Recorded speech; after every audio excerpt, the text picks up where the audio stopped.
Buen día y bienvenidos una vez más a el programa radial que naufraga en la mente humana. Como bien sabemos, a lo largo de la historia son muchos, pero muchos los escritores que han replicado el comportamiento del ser en sus obras, y otros han ido un poco más allá de los perfiles comunes con sus personajes. Uno de ellos fue el gran William Shakespeare, quien ha tenido una gran influencia desde su época hasta la nuestra, y sus obras se han traducido a más de 100 idiomas, además de que han sido objeto de estudio en medio mundo. Más allá del gran don del lenguaje, la representación de nuestra historia, su influencia continua en nuestra cultura y su capacidad formativa es impresionante.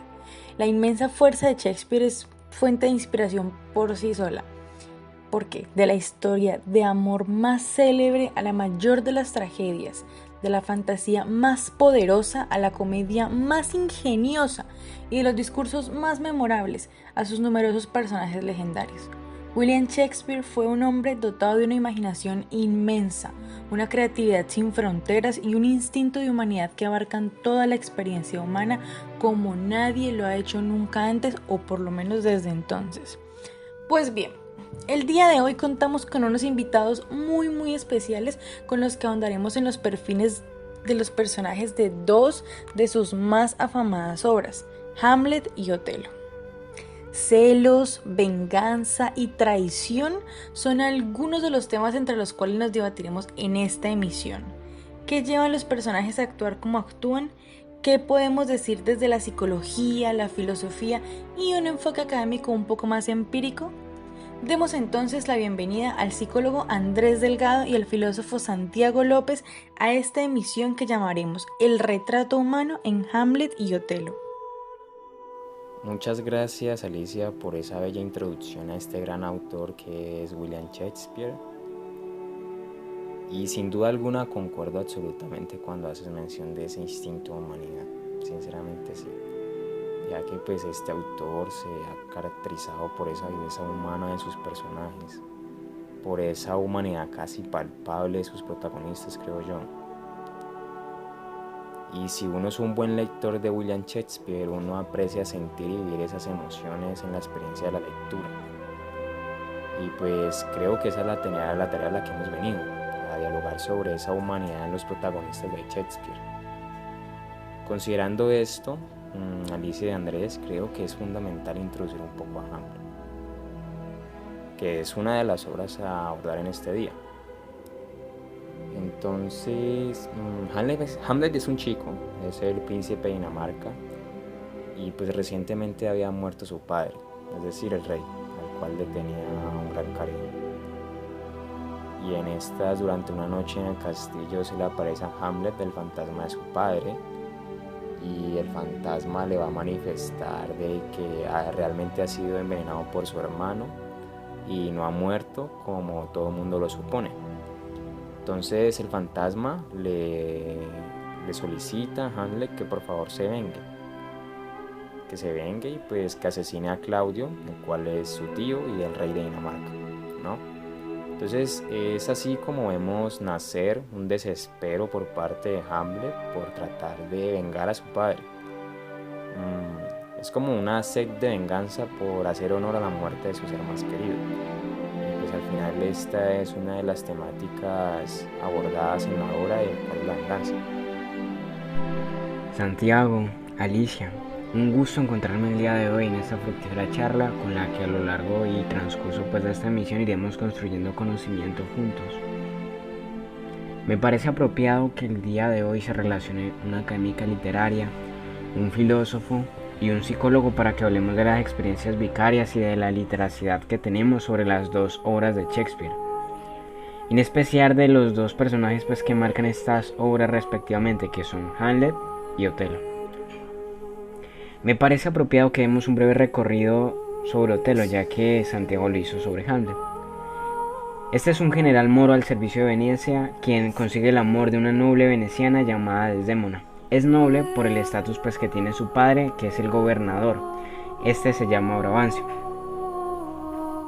Ahora bien, por otro lado, tenemos a otro personaje que se llama Yago, quien se encuentra con un sentimiento de profunda inconformidad con Otelo, ya que Otelo nombró a Casio, quien es su amigo, como teniente y no fue a él al que lo ascendieran. Así que Yago pues decide crear un plan de venganza en el que se incluye a todos los anteriores mencionados. Además utiliza a Rodrigo, quien es un hidalgo o un noble, para que digamos también participe del plan, ya que él se encuentra enamorado de Desdémona y este le promete el amor pues de Desdémona.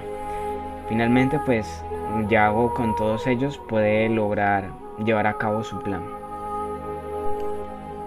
Bueno, señores, entonces entremos en materia.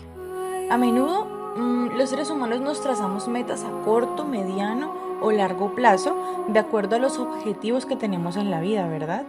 Y si bien la forma en la que decidimos alcanzar estas metas está de una forma u otra permeada por nuestras habilidades, los valores y la moral humana son un factor determinante en el actuar de cada individuo. Tenemos incluso tendencia a decir que el fin justifica los medios, pero no por eso deja de ser una corrupción del ser, ¿o sí? ¿Creen ustedes que la corrupción del individuo está presente en el ser de los protagonistas de estas obras?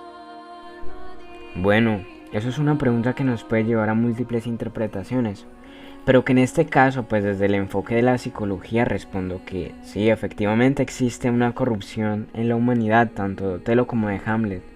Pues parto del punto, como lo plantea el psicoanálisis de Freud, Jung, Lacan, ya que todos estos teóricos y médicos concuerdan de que nosotros podemos ser neuróticos. O sea, esto quiere decir que todos podemos en algún momento de nuestra vida sufrir alguna psicopatología independientemente pues de cuál sea. Lo más cercano yo creo que podrían estar clínicamente estos dos personajes es que sufran de histeria. Pues ambos tienen fuertes, digamos, alteraciones emocionales que los conducen pues a que tomen actitudes agresivas y tanto Hamlet como Otelo a que maten a personas, especialmente Otelo, pues que él mismo se suicida y puede, digamos, toda esta histeria transformarse en un odio interno que termine con su vida. Pues es muy interesante lo que se ha traído hasta este punto, pero desde la filosofía no existe tal deterioro.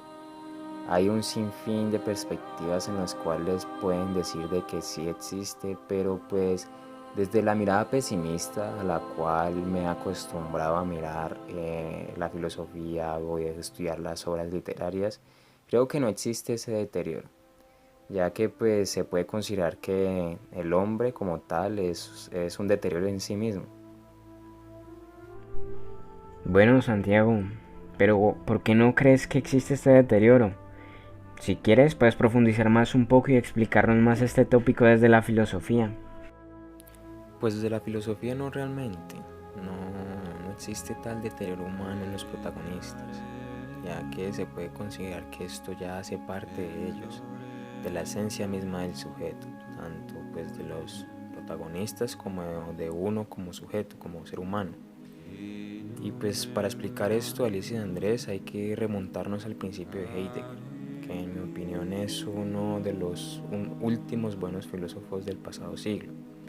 Y pues Heidegger crearía la noción de Dasein, y pues acá entre ustedes se preguntarán qué es Dasein. Bueno, pues el Dasein somos nosotros, somos tú y yo, todos somos Daseins, incluso las personas que escuchan este diálogo. Entonces digamos como que el Dasein va a significar el ser ahí. Pues para Heidegger nosotros somos ser, pero esto lo va a fusionar con algo más, con el factor de la I, ya que el filósofo va a considerar que todos somos eyectados al mundo, lanzados a este. Esto lo sostiene porque nadie pide nacer, nadie solicita nacer, todos somos entregados al mundo en contra de nuestra voluntad. Entonces, teniendo esto en cuenta, Heidegger va a argumentar que solo como Daseins, como seres eyectados al mundo, vamos a crear nuestras propias posibilidades. Entendamos estas posibilidades como acciones o sucesos que pueden ser posibles, como posibles acciones y sucesos. Entonces, digamos, por ejemplo, en estos momentos tengo la posibilidad de retirarme y salir a tomar un café, o salir y retirarme a jugar un rato a la pelota, acá como yo hablando, como las personas que escuchan. Así como infinitas posibilidades puede hacer cuando se me plazca, o sea, tengo un libre albedrío sobre las cosas que tengo. Pero entonces Heidegger va a ser claro al decir de que hay una posibilidad absoluta. Entre todas las infinitas posibilidades simplemente va a haber una absoluta que es inamovible, y esta es la muerte. Entonces nosotros somos Daseins que creamos miles de posibilidades para tratar de abstraernos a esa muerte, que al final va a ser nuestro destino. Y como es nuestro destino, nosotros somos seres que nos dirigimos a la muerte. Somos seres para la muerte. Esto es una mirada un poco pesimista, pero digamos como que esta es la noción a la cual se trae para el análisis de Shakespeare. Entonces digamos como que en el caso de Hamlet no existe tal corrupción. Esa venganza que empieza a consumir a Hamlet, ya sea pues por parte de él, yace por parte de él, pero porque él mismo lo crea. Volvamos un poco a la historia, para ser un poco más claros. Hamlet, recordemos, es un chico que acaba de perder a su padre, siente luto y pues inesperadamente se aparece su padre como fantasma. Y pues este le cuenta que debe vengar su muerte y le cuenta la verdad sobre su deceso. Sin embargo, hay que considerar que esta verdad, es decir, la muerte por envenenamiento de su padre, es algo que el chico sostiene y sabe. Pero sin embargo no hay otro personaje que sepa esta información o que la declare. Por tanto, desde la perspectiva de Heidegger se debe considerar que esta verdad es una posibilidad que crea a sí mismo. Hamlet crea una verdad, es decir, una posibilidad para abstraerse del mundo y de su propio destino. Pero al final esa posibilidad que él va a crear lo va a acercar más a la muerte en vez de alejarla como crearían otras posibilidades. Entonces, por lo tanto, vemos que esa sed de venganza, noción que va a sentir Hamlet, esos sentimientos, van a ser posibilidades propiamente que él va a crear de sí mismo. Pues, ¿sabes? En ese sentido sí creo que me inclino más hacia un pensamiento de tipo, no sé, psicológico. Corrígeme, porfa, Andrés, si estoy errada. La mayoría de las personas creemos con frecuencia que dirigimos nuestra vida y tenemos un control absoluto de ello, o sea, que nuestras decisiones y elecciones están completamente controladas, pero creo que nunca somos nosotros.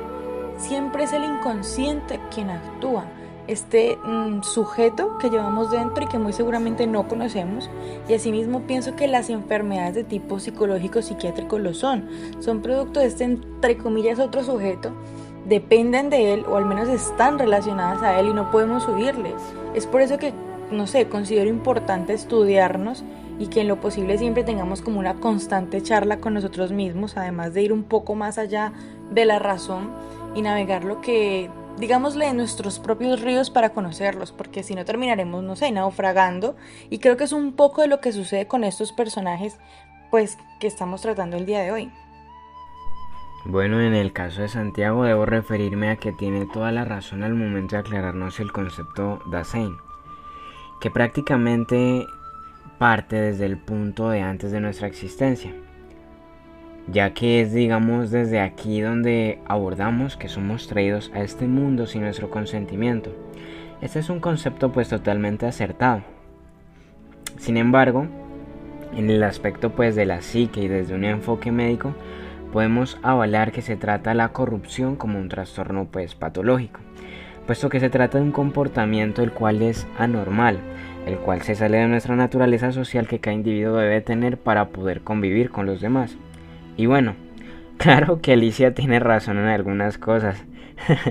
Y aclarar que Alicia, digamos, en ese sujeto que está dentro de nosotros, se refiere es a las estructuras que tiene la psique, más no como un trastorno de múltiples personalidades, ¿no?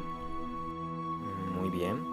Sin embargo, es relevante que nos demos a la tarea de mirar los actos de los personajes y qué los produce. Entonces, ¿qué podemos decir que llevan a los personajes a actuar de determinada forma? ¿Qué consideran ustedes? Considero que hay, no sé, muchos factores que juegan allí. No todos respondemos de igual forma a un estímulo X. Sin embargo, sí creo que es algo que viene con nosotros.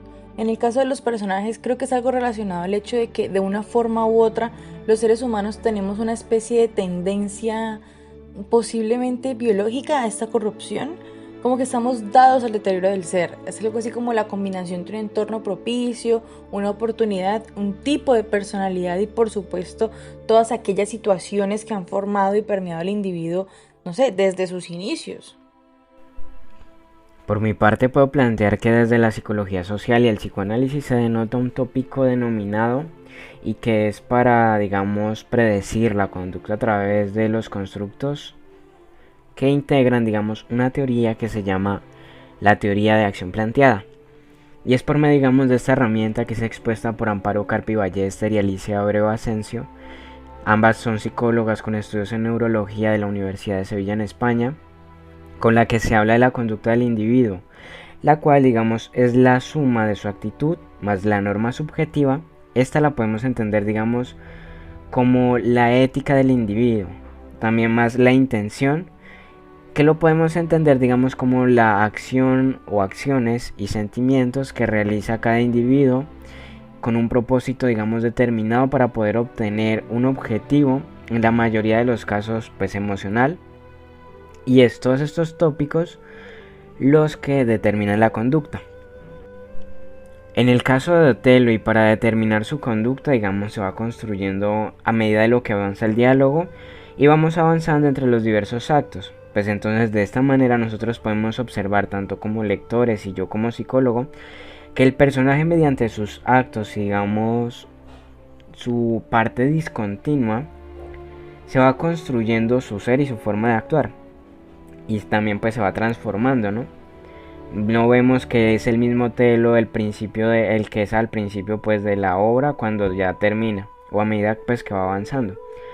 Por ello nos basamos en 3 tópicos tomados, digamos, del psicoanálisis y que van muy pero pues de la mano con la teoría de acción planteada por la psicóloga Ballester y Asensio, como ya lo habíamos dicho. El primero es que son las propias palabras que profesa Otelo. El segundo son las propias acciones o propias decisiones pues que toma Otelo a lo largo de toda la obra.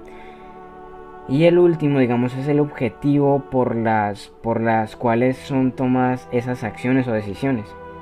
Entonces con esto finalmente nosotros podemos ver que también a él le perjudica lo que los otros personajes pues hablan de Otelo.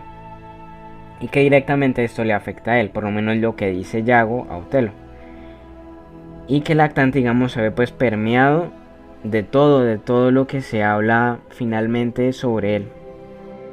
Muy bien, muy interesante lo que proponen, pero desde la perspectiva filosófica con respecto a qué lleva a actuar a Hamlet de la forma en que lo hace, se puede decir de que desde la filosofía es este mismo quien desea hacerlo, como ya se había mencionado. Y pues si bien mencioné a Heidegger hace un momento, pues ahora podemos considerar a Schopenhauer, el filósofo alemán, pues para tratar de responder un poco al interior del ser humano, un poco más al interior de sí mismo. Entonces vamos a considerar que Schopenhauer, para él la vida no tiene sentido, puesto que nosotros vivimos en un constante sufrimiento y esto es causa y producto de la voluntad. Entendamos la voluntad con V mayúscula, recordemos, es una fuerza que se encuentra en cada uno de nosotros y que hace parte de nosotros.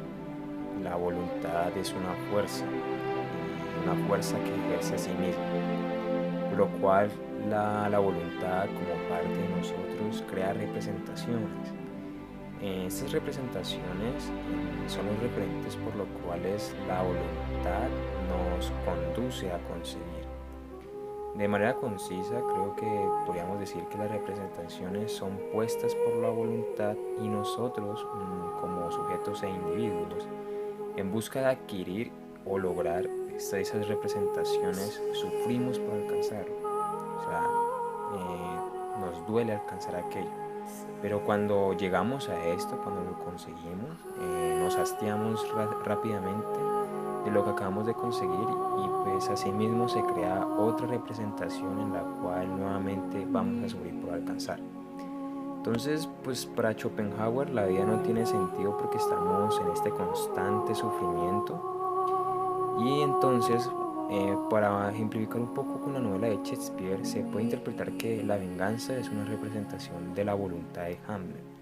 Esta venganza resulta irracional al igual como es la voluntad, ya que este mismo la crea. Es por tanto que digamos la venganza como representación en Hamlet lo conduce a sufrir y cuando llega a esta se produce su muerte. Por lo tanto, Hamlet actúa como actúa porque así lo desea él. No hay un detonante propiamente que lo impulse hacia ello, sino él mismo. Entonces esto creo que es lo que podríamos considerar desde la filosofía. Bueno, retomando un poco lo que les decía hace un rato, les pregunto, ¿este comportamiento de los personajes consideran que hace parte del devenir o la decadencia de la conciencia del ser o es un asunto más bien relacionado con el inconsciente del individuo? Yo creo que pues debemos de partir aclarando qué es la conciencia. Pues esta es la cualidad o el estado de conocimiento de diversos tópicos y factores que tiene un sujeto. Pueden ser externos, que vendrían a ser sociales, de otra persona o un grupo de personas que afectan directamente al sujeto, o internos, que son de uno mismo. Que en este punto entraría la intersubjetividad, el plano de lo subjetivo y donde actúa el yo, el superyo y el ellos, que son pues las estructuras mentales de la psique. Ahora bien, hablando un poco de la conciencia, digamos, de Hamlet, podemos observar que el conocimiento que él tiene sobre la muerte de su padre es producto por parte de alguna alucinación o también por consecuencia pues del plano en que se trastocan el ellos o el yo. O bueno, también lo podemos abordar desde otro medio como el mundo onírico. En adición, digamos que podemos retomar lo que planteó el filósofo pues Santiago, al momento que decir que Hamlet es el único durante casi toda la trama de la obra que conoce pues lo sucedido con la aparición de su padre, ya es al final que se lo cuenta pues a su amigo. Entonces digamos, esto reafirma un poco más la temática de que esto es algún tipo de delirio que pudo ser producto por parte de su psique. Por otro lado, encontramos a Otelo, y es digamos, hasta el final cuando mata a Desdémona que se le cae, digamos, toda la venda que tiene sus ojos y su conciencia, por supuesto.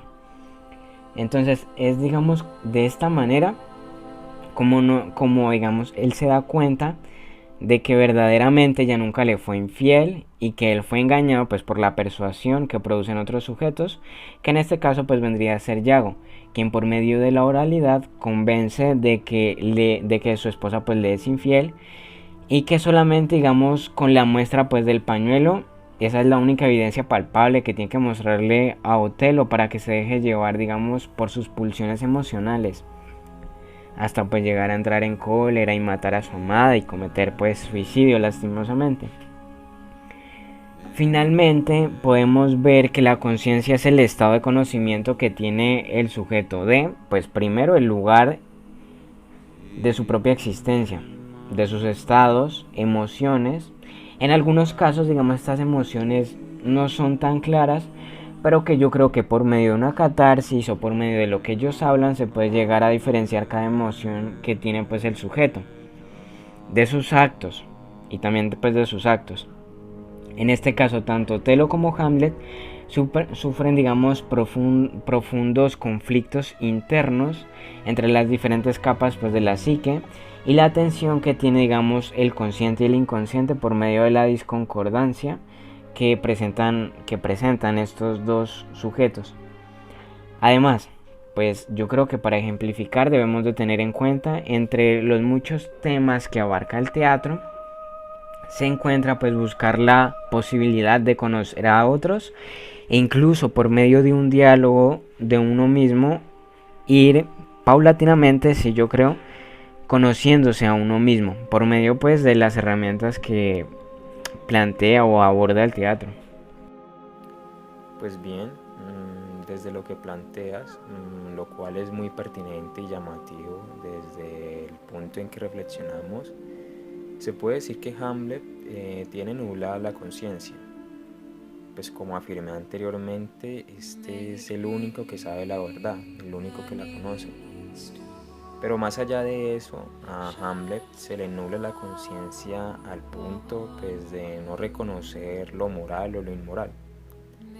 Y pues para esto hay que remontarnos a la figura del rey en aquel entonces. Esta figura, este sujeto, no solo obtenía el poder y el respaldo del pueblo, sino que también de parte de Dios, pues recordemos que eran espacios supremamente dogmáticos en esta Edad Media. Entonces digamos como que el rey va a ser esa figura reconocida y respaldada por Dios, ya que este es escogido por la divinidad para orientar al pueblo, por lo cual merece respeto y apoyo. Ante esto, en dicha época resultaría entonces algo moralmente incorrecto la traición hacia ese personaje. Sin embargo, ante esto Hamlet lo hace. Es una traición lo que le está haciendo. Pero también se puede interpretar algo más allá de lo que pues, se ha estado tomando hasta este punto, y es de que la conciencia de Hamlet puede estar consumida por el poder, así como en Faustus, el personaje principal de la historia de Marlowe, el cual es un autor antecesor y muy relevante para cuando se habla de Shakespeare. Entonces, si miramos por un momento la posición de Hamlet, este es un príncipe, por lo cual el reino se le debe heredar a la muerte de su padre y su tío. Entonces, puede que la conciencia de Hamlet se le haya perturbado por este mismo desde una representación que le entregue el poder del rey. Es decir, una representación, una posibilidad, retomando las nociones de los filósofos que mencioné antes con anterioridad, en la que obtenga el trono, ya que éste le pertenece. Por lo cual la conciencia de Hamlet está perturbada, pero solo por él mismo, y este no es capaz de reconocer aquello que hace, porque no existe aquel momento. Recordemos que la obra, a pesar de ser una de las más largas de Shakespeare, suceden acontecimientos tras acontecimientos, es decir, sucesos tras sucesos, que no permiten por un momento la reflexión de los actos y sus emociones de parte de Hamlet. Entonces digamos como que él no logra colocar por un instante en parcialidad aquellas emociones y las cosas que está haciendo. Yo realmente considero que está ligado a la decadencia del ser. En ambos casos, tanto en Hamlet como en Otelo, podemos ver cómo los personajes poco a poco son llevados como a este punto máximo de la locura. Por un lado tenemos a Hamlet y bueno, pues aquí el asunto principal y catalizador de la obra es como la venganza, la cual se convierte en el gran dilema de Hamlet cuando recibe la visita del fantasma de su padre. Y gracias a esto y a todas las dudas que lo rondan es que termina cada vez más desesperado, ¿cierto? Y en el caso de Otelo, pues, a ver, él va elaborando un sinfín de sospechas sobre la supuesta infidelidad de su pareja hasta asesinarla y posteriormente suicidarse, ¿verdad? Entonces, esta obra nos describe cómo la obsesión y obstinación llegan a destruir de manera dramática la capacidad de evaluar la realidad, hasta llegar a un extremo en el que las otras personas son perjudicadas. Lo que me llevaría una vez más al punto de la decadencia del ser. Otelo no se levantó y dijo mataré a mi mujer, la obra no habría durado nada, sino que fue como una bola de nieve que fue creciendo y creciendo y creciendo hasta que consumió al personaje. Entonces yo realmente creo que es más bien que está ligado como a la decadencia del ser, como a la decadencia de la conciencia del ser. En concordancia con lo que plantea Santiago y Alicia, entendamos que la relación que tienen las pulsiones naturales del ser humano, como son los sentimientos, emociones y sexualidad, con la totalidad de experiencias que tiene un sujeto a lo largo de su vida, conforman pues la condición humana. Y es esto precisamente lo que conlleva las decisiones que toman ambos personajes, haciendo de los celos, la venganza y la traición la otra cara pues de los valores temáticos que conforman el retrato humano y que sinceramente no nos gusta hablar muchas veces. Hablemos un poco sobre la condición humana que observamos en estas obras. Muy interesante. La condición humana pues ha hecho parte del gran enigma de la filosofía, ya que este describe cómo se afronta la vida a determinados acontecimientos, ¿no? cómo enfrentar el terror o la incertidumbre de la existencia. Entonces desde esta panorámica se aprecia algo bellísimo de la obra de Shakespeare.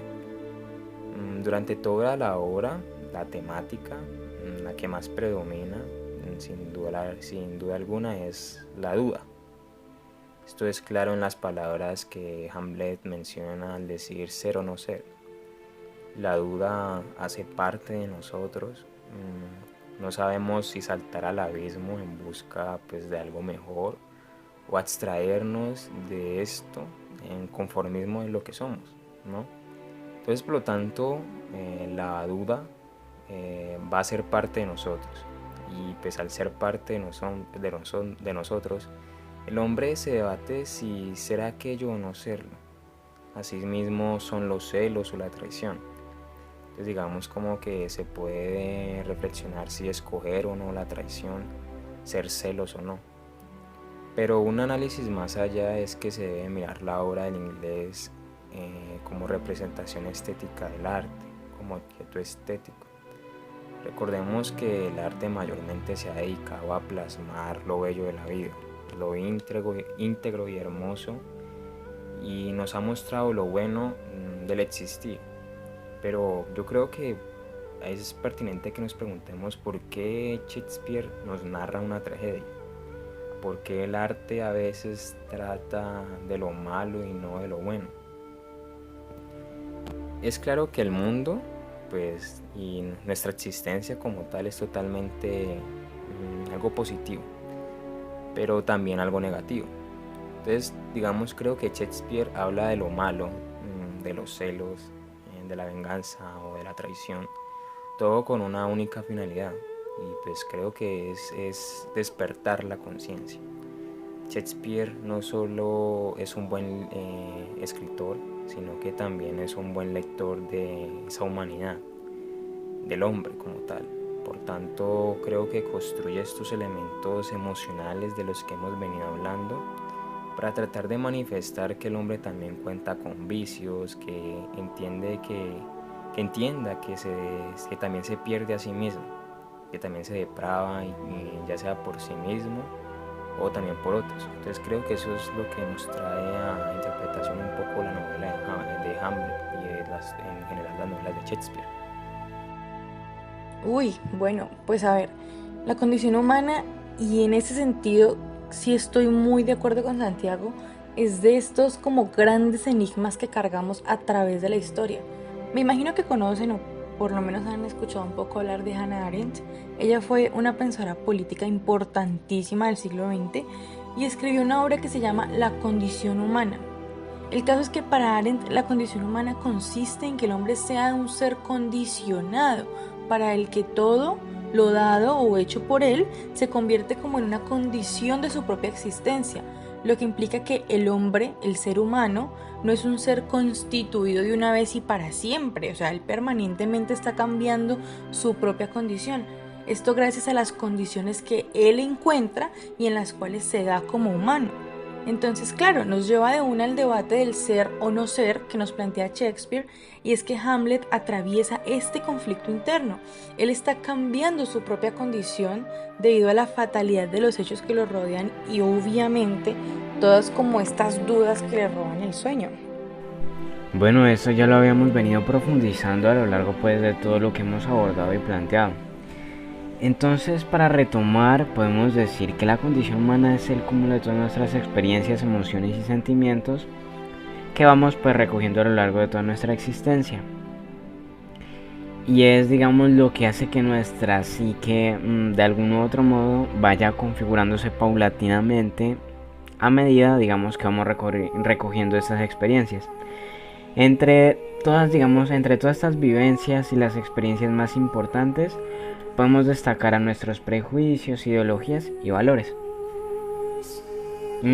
Esto, por ejemplo, lo podemos ver reflejado en Otelo, como todo, el cúmulo de emociones que adquiere por la persuasión, que ya habíamos dicho que es por parte de Yago.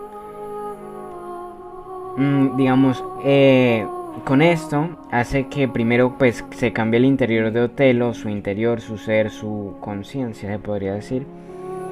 Y segundo, que cambie la perspectiva que Otelo tiene hacia Desdémona, haciendo pues que ocurran acciones trágicas como pues las que ya hemos destacado en toda esta charla.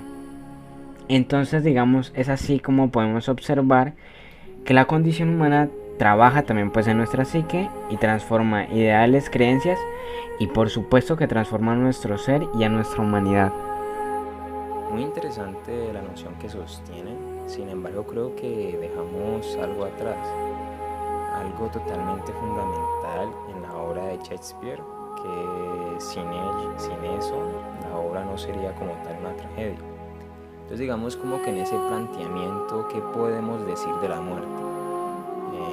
Los celos, la traición y la venganza, ¿qué papel juegan aquí? Primero hablemos pues de la muerte en sí, luego ya hablamos de la relación con las tragedias de Shakespeare. Hablar de la muerte es un tema un tanto complejo y es algo que sabemos pues que a todos nos va a pasar. Un ejemplo es que digamos que ganes la lotería, es 1 en 1.000.000 la probabilidad o el equivalente a que te caiga un rayo. Puede pasar, pero es muy complejo estadísticamente hablando, ¿cierto? Pero si hablamos de la probabilidad de la muerte, 100% va a pasar. Pero si sabemos esta probabilidad, ¿por qué no nos preparamos para afrontar esta parte inminente de nuestra naturaleza? Bueno, son preguntas para otra emisión. Ahora bien, si lo vemos desde el plano del psicoanálisis, nos damos cuenta que el Thanatos es la pulsión de la muerte, la cual se opone al Eros, que es todo lo contrario a ella y representa pues la vida. Entonces, desde el psicoanálisis existe la pulsión de la muerte, quien en primera instancia pues fue identificada por Sigmund Freud, y pues cuando el sujeto tiene un deseo digamos de abandonar la vida y quiere digamos volver a la tumba o estar digamos en un estado quiescente, que es la cualidad de estar quieto, es cuando digamos se da esta pulsión hacia la muerte. Sin embargo, pues la muerte sigue siendo un espacio un tanto polivalente porque pues cada uno digamos tenemos diferentes perspectivas y ideas de cómo es la muerte.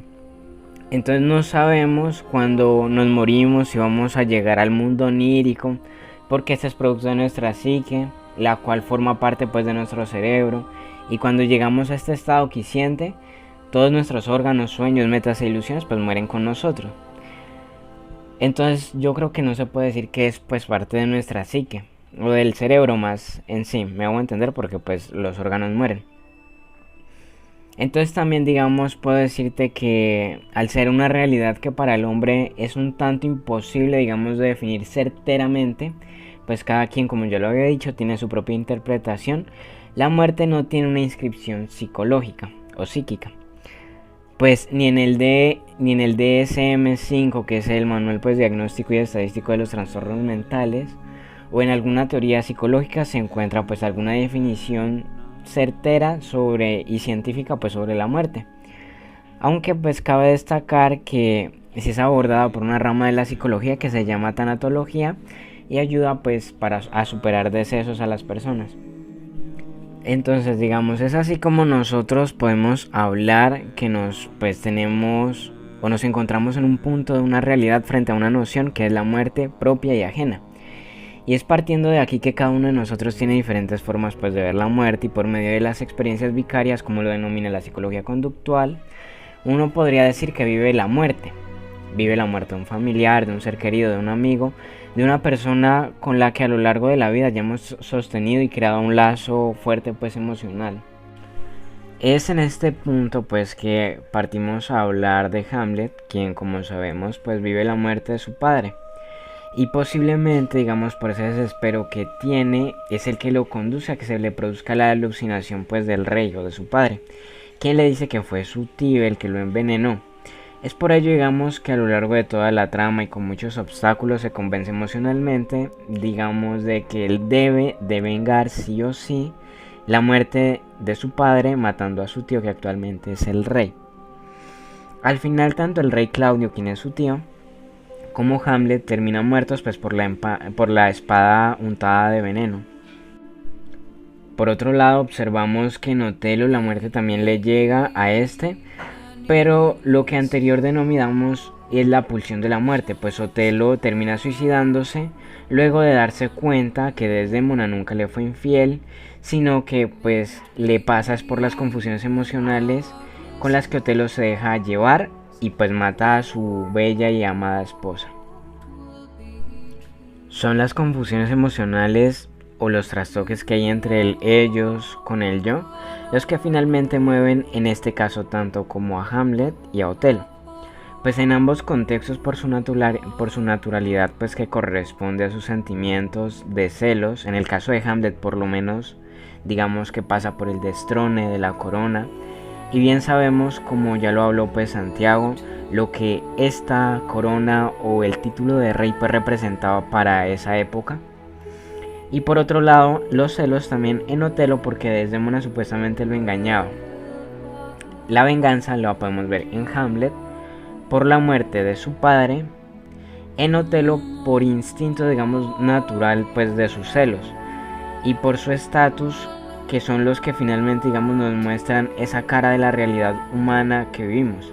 Pues en muchos casos nosotros podemos o tal vez no llegar hasta ese punto de dejarnos llevar por esas emociones y sentimientos que son parte de la condición humana y del ser.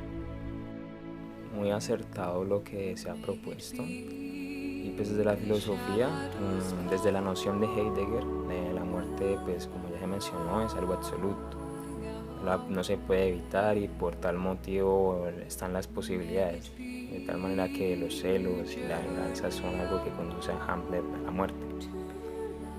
Pero desde una panorámica más pesimista, desde Schopenhauer, la muerte es la que da descanso a esas representaciones. Colocan a Hamlet en un estado en que ya puede abstraerse de sufrir, entonces por lo tanto Hamlet va a descansar con la muerte. Entonces aquí la muerte va a tener algo recurrente en la novela de Shakespeare, y pues la muerte va a ser vista como algo positivo, ya que acaba con la valentía del héroe, y esta valentía puede ser lo que lo lleva a sufrir. Entonces digamos como que es importante que recordemos las concepciones de Sartre, otro filósofo muy importante, cuando este decía que vivir requiere más coraje que morir. Entonces por tanto desde este punto podemos concluir que la muerte es algo positivo, como ya mencioné, porque ya no se sufre, ya no se existe, y pues esto es lo que nos hace sufrir, la existencia es lo que nos hace sufrir. Entonces digamos como que la muerte es aquel descanso. Entonces digamos desde esta temática muy traída en las tragedias de Shakespeare, la muerte es tomada como algo positivo, como algo con un valor totalmente bueno. Bueno, creo que aquí no es mucho lo que podemos agregar sobre la muerte en sí, pero sí me gustaría tocar un poco las muertes de Shakespeare desde una perspectiva más literaria, ya como para cerrar esta parte. No podemos negar la inmensa imaginación que tenía Shakespeare cuando de escribir muerte se trataba. De hecho, la muerte es el foco de atención en las tragedias de Shakespeare en general. En sus obras hay más de 60 muertes, ya sea por honor, venganzas, suicidios o asesinatos. Algunos de sus personajes, además de ser construidos de manera compleja, son víctimas de violentas muertes a manos del autor, quien les escribió un destino fatal. En el caso de Hamlet, la muerte está presente desde el principio de la obra con el fallecimiento del rey. En esta obra en específico, la venganza, la locura y la muerte bailan una danza macabra. Sin embargo, en términos generales, los celos y la venganza eran de las preferencias del autor en sus tragedias. Y eran un poco de lo que comentaba al principio cuando mencionaba que Shakespeare plasmaba en sus obras su inmenso instinto de humanidad que abarcan toda la experiencia humana como nadie lo hizo. Y es que mostraba la otra cara de la moneda, esa decadencia del ser de la que hemos estado hablando durante todo este rato. Bueno, señores. Lastimosamente estamos llegando al final de la emisión. Entonces, para concluir un poco, de forma concreta y luego de la muy enriquecedora charla de hoy, ¿qué les parece si me dicen para ustedes qué mueve al personaje y por qué el personaje actúa de determinada forma? Hamlet se mueve por sí mismo. Sus actos son resultado de lo que desea, y creo que no hay otra forma verlo desde la panorámica de Heidegger y Schopenhauer que pues he traído para ustedes en el día de hoy. Bueno, pues ya habiendo hablado de todo esto, yo creo que desde pues el ámbito psicológico podemos decir que lo que mueve a los personajes son las pulsiones naturales del ser. Y lo que va adquiriendo, sí se podría decir que por medio de la condición humana, pues que son todas las experiencias acumuladas, puesto que son estas las que van configurando pues las múltiples estructuras de la psique, llevando a que de acuerdo con nuestros prejuicios, creencias y valores, actuemos pues de determinada forma dependiendo del contexto que se nos presente. Ya vimos cómo actúa Hamlet en el contexto determinado de su novela y cómo actúa por otro lado pues Otelo. Bueno, creo que es un debate bastante extenso y nos podríamos llevar mucho en desenredar esta madeja. Siento que es un poco de ambos lados. Los personajes sí actúan de acuerdo a sus deseos y por ende son responsables de sus propios pasos. Sin embargo, estas decisiones se ven dirigidas o más bien influenciadas por la conciencia del sujeto, por cómo se ha construido basado en sus experiencias. ¿Ustedes qué opinan? Por lo pronto, muchísimas gracias a nuestros dos invitados súper especiales de hoy. En verdad que ha sido un honor y esperamos tenerlos por aquí en una próxima ocasión. Y pues nosotros nos despedimos, no sin antes agradecerles por habernos acompañado en la emisión de hoy. Nos vemos la próxima semana por esta misma frecuencia y a la misma hora. Chao, chao. Siendo así, muchas gracias por la invitación y muchas gracias a ustedes por habernos escuchado en este pequeño diálogo sobre el carácter humano en las obras de Shakespeare. Muchas gracias. Bueno, un gustazo la verdad haber compartido con ustedes esta charla tan fructífera, de haber construido conocimiento. Muchas gracias por invitarme a este programa. Espero y pues nos podamos volver a encontrar en próximas emisiones para hablar de literatura, de lo humano, de lo que rodea a todo el ser. Muchas gracias y un abrazo fuerte pues también a nuestros oyentes que estuvieron atentos de este podcast y de esta emisión. Gracias. Ahora tenés ganas de tocar bien a la juntos. En diciembre gana el mejor.